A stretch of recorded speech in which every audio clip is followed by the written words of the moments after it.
புதுக்கோட்டை மாவட்டம் மழையூர் பிடாரியம்மன் கோயில் மது எடுப்பு திருவிழா விமர்சையாக நடைபெற்றது.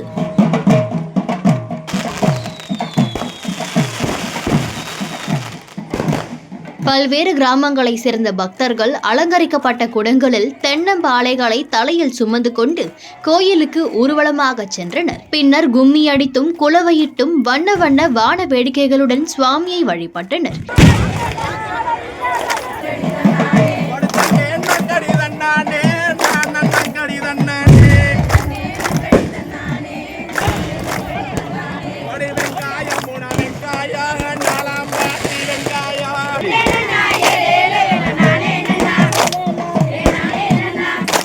இவ்வாறு வழிபாடு நடத்தினால் மழை பெய்து வேளாண்மை செழிக்கும் என்பது இவர்களின் நம்பிக்கை.